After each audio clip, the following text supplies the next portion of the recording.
je le sais, tout simplement. Tu sais toujours tout. On va voir si j'ai raison. Robert va nous dire, lui. Tu aurais quand même pu sonner avant l'entrée. Bah, ça le dérange pas. Ta porte reste toujours ouverte. Ah, salut. Salut. On peut rester 2 minutes? 2 minutes, oui.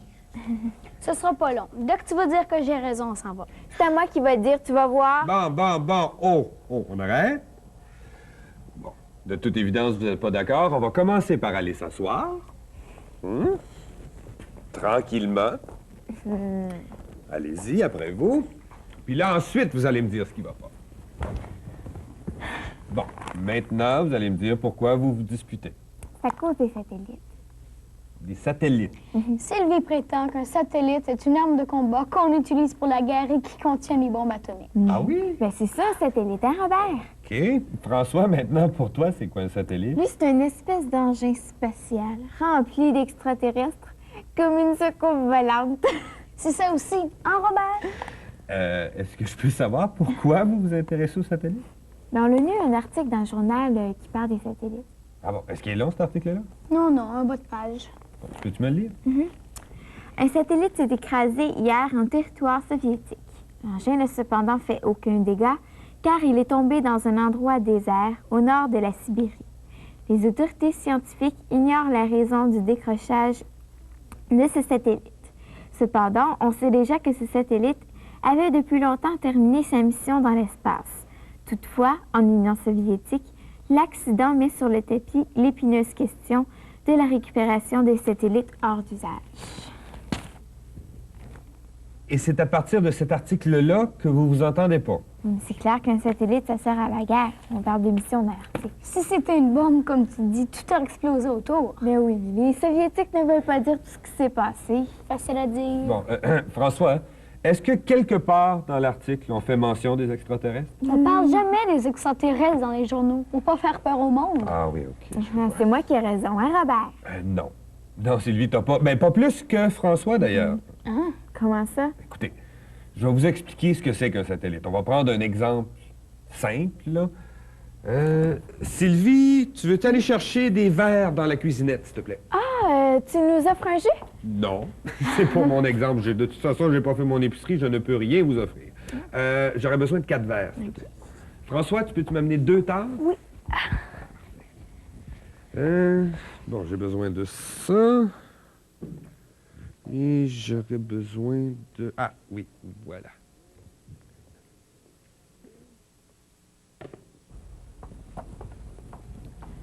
On dépose ça ici? Ouais, sur la table. Mais qu'est-ce que tu vas faire avec tout ça? Ah, vous allez voir. Vous êtes prêts? OK, maintenant, vous allez user de votre imagination. Supposons que cette tasse-là, c'est toi, Sylvie. Et cette autre tasse-là, c'est toi, François. Sylvie, tu vas envoyer cette balle-là à François. Mais il y a entre vous 4 personnes, représentées par 4 verres. Comment tu vas t'y prendre? Je vais lui lancer la balle.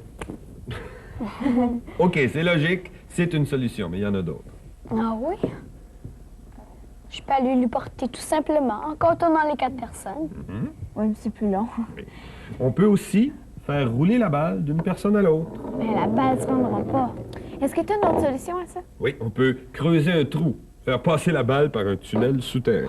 Tu veux rire, c'est bien trop compliqué. Non, ce qu'il faut faire, là, c'est lancer la balle dans les airs. C'est ça le mieux.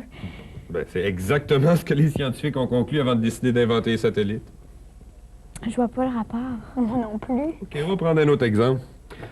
On parlait de l'Union soviétique dans ton article? Supposons qu'il y ait un grand événement, un match de hockey du siècle entre le Canada et l'Union soviétique.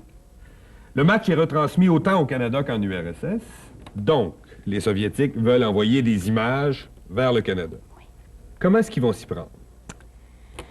Par des zones qui partiraient de là jusqu'au Canada. Mais maintenant, le terrain est parfois montagneux et il y a les océans à traverser. Attends.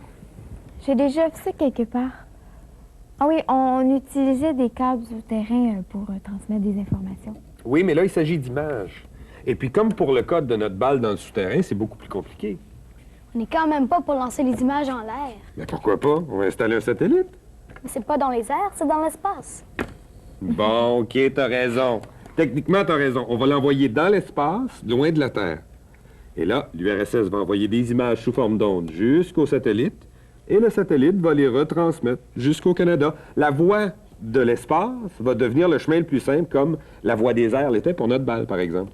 Ah, ça sert à ça, un satellite. Ben oui. C'est-à-dire à retransmettre des images. Ben oui, c'est pour ça qu'on les appelle des satellites de télécommunication, parce qu'ils servent à communiquer sur de grandes distances. C'est grâce aux satellites si maintenant on peut savoir ce qui se passe partout dans le monde. Ah oui? Ouais. Mais si la Terre tourne, Mhm. comment il fait ton satellite pour retransmettre des images correctement? Ah. Ben, tu sais, le Canada puis l'Union soviétique, par exemple, ne sont pas toujours situés au même endroit. OK, bonne question. C'est parce que ces satellites-là sont situés à 36 000 km d'altitude. Et à cette distance-là, le satellite tourne exactement à la même vitesse que la Terre. On doit avoir l'impression qu'ils ne bougent pas. Ben, exactement, c'est pour ça qu'on les appelle des satellites géostationnaires. Stationnaires parce qu'on dirait qu'ils ne bougent pas. Ouais, mais à quoi il ressemble? À quoi ça ressemble un satellite? Une soucoupe volante. Un satellite, c'est pas un engin extraterrestre. T'as pas encore compris ça? Écoutez, vous ne l'avez jamais vu? Non. Je vais vous en montrer un tout petit instant. Non. Ben, ça ressemble à ça. Ça ressemble à une grosse antenne. Ou une espèce de robot, hein? En tout cas, ça ressemble pas du tout à une soucoupe volante. Comment ils font pour installer ces satellites-là? On les amène jusqu'à une rampe de lancement, OK? Là, tu as une fusée qui les amène jusqu'à 300 km d'altitude. À partir de ce moment-là, il y a un moteur qui les propulse jusqu'à 36 000 km d'altitude. Le moteur arrête parce qu'ils n'ont plus besoin de propulsion rendue là, parce qu'ils tournent exactement à la même vitesse que la Terre et ils suivent sa rotation. Il doit y avoir beaucoup de satellites hein, pour couvrir toute la Terre. Bien, un satellite peut couvrir beaucoup d'espace. En théorie, toute la Terre pourrait être couverte par 3 satellites géostationnaires. Tu veux dire qu'avec les satellites tombés en Union soviétique, là, il ne reste que 2 satellites? Non, j'ai dit pourrait, parce qu'un satellite a une capacité de transmission qui est limitée. C'est-à-dire qu'un satellite peut passer seulement une certaine quantité d'informations à la fois. Non, au contraire, il y a des dizaines de satellites en orbite. En fait, je pense qu'on compte à plus de 200 le nombre de satellites géostationnaires en orbite autour de la Terre. 200, c'est beaucoup. Oui, mais ils ne fonctionnent pas tous. Tu vois, la durée de vie d'un satellite, c'est juste de 12 ans. Après 12 ans, ils restent dans l'espace? Il reste dans l'espace. On ne les ramène pas. Non, on commence là, seulement à en ramener quelques-uns. Ça doit devenir encombrant hein, dans l'espace. C'est un problème qui n'est pas facile à résoudre. C'est ça qu'on voulait dire quand on a écrit... ce sera pas long, là. Ouais. L'épineuse question de la récupération des satellites hors d'usage. Mais on avait trouvé une solution, mais cette solution-là, c'était d'envoyer les satellites quelques kilomètres plus haut dans l'espace, ce qui n'était pas très brillant parce qu'on se retrouvait avec une zone qui était le dépotoir de l'espace. Il n'y a pas moyen de récupérer ces satellites ou de les réparer? On commence, là. On commence à les récupérer puis les réparer pour qu'ils puissent fonctionner à nouveau. Ouais, mais comment ils fonctionnent, ces satellites? Tu vois? Avec des cellules solaires. Tu vois, c'est des très petites cellules qui transforment les rayons du soleil en électricité. OK? Un satellite, il faut que ce soit le plus léger possible parce que c'est transporté par une fusée. C'est pour ça que tu verras jamais sur un satellite une batterie ou une génératrice parce que c'est très lourd et ça peut inutilement alourdir le satellite. Ouais, mais si autant de satellites, là, Oui. il y en a pratiquement un situé au-dessus de chaque pays du globe. Ben, les satellites qui relient les continents, eux, sont plus concentrés au centre des 3 océans, c'est-à-dire Pacifique, Atlantique et Indien. Ils sont situés au-dessus de l'équateur. Ils se séparent chacun le tiers du globe. Ils sont situés au-dessus de l'équateur pour pouvoir desservir également le nord et le sud. C'est où l'équateur? Ah, tu sais pas, l'équateur, c'est une ligne qui sépare la Terre en deux. OK?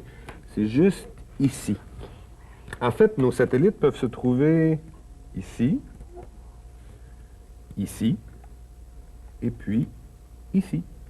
Donc, chaque pays a son propre satellite. Pas vraiment, mais il y a plusieurs pays qui ont mis ensemble un réseau mondial de télécommunications par satellite. Qu'est-ce que c'est qu'un réseau mondial? Bon, un réseau mondial, c'est plusieurs pays qui se sont regroupés ensemble avec des satellites pour faciliter les échanges puis les communications entre eux. Ouais, ben j'imagine que les Soviétiques puis les Américains ont beaucoup de satellites, hein? En tout cas, avec les satellites, ça a été une grande, grande bataille de l'espace entre les deux. Comme la guerre des étoiles. Non, non, ça, Dieu merci, non. C'est que chacun, autant du côté des Soviétiques que des Américains, voulait devancer l'autre dans l'exploration spatiale. Et qui a gagné? Pour les satellites, c'est les Soviétiques. Les Soviétiques ont lancé le premier satellite artificiel en 1957 et il s'appelait Sputnik 1. 6 mois plus tard, les Américains ont répliqué, ils ont envoyé Explorer 1 et il est resté il est resté un petit peu plus longtemps en orbite. Ceci dit, ces satellites-là n'étaient pas aussi efficaces que ceux qu'on a aujourd'hui. Comment ça? Ben, tu vois, Sputnik 1 est resté 62 jours en orbite, seulement parce qu'il était trop soumis à l'attraction terrestre. Tu veux dire qu'il était trop attiré vers la Terre? Les premiers satellites américains, le SCORE, il est resté en orbite 30 jours. Et après ça, il est rentré puis s'est désintégré en prenant contact avec l'atmosphère terrestre. Se désintégré? Ah oui, il a littéralement disparu. Et ces premiers satellites diffusaient des images de grands événements mondiaux? Ah ben oui, en 64, les Jeux olympiques de Tokyo ont été retransmis à travers la planète par satellite. Il y a quelques années plus tard, c'était en 69, il y a 600 millions de personnes qui ont vu le premier homme débarquer sur la Lune. Wow, 600 millions! Ouais, puis moi qui croyais que les satellites se servaient à la guerre. Mais en réalité, ça rapproche plus tout le monde, hein? Il y a aussi des satellites qui peuvent servir à des applications militaires, par exemple. Ah oui? Ouais. Des satellites qui peuvent servir à faire de l'espionnage, à détecter les mouvements des armées. Il y a des satellites qui servent à prendre des photos de la Terre pour des raisons de météo, pour des raisons de géologie. Il y a des services qui prennent des photos de la Terre pour des feux de forêt. Les satellites servent absolument à n'importe quoi. Donc, j'avais un petit peu raison quand je parlais de la guerre. Mettons que t'avais pas tout à fait tort. Et un satellite, c'est pas une bombe. Non, puis c'est fabriqué par les êtres humains.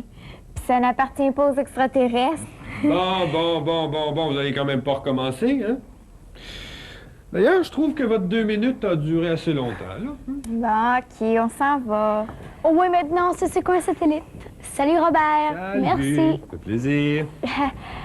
Je m'excuse, hein. La prochaine fois, je ferai prêt avant d'entrer. C'est pas grave, Sylvie. Bye-bye. Salut!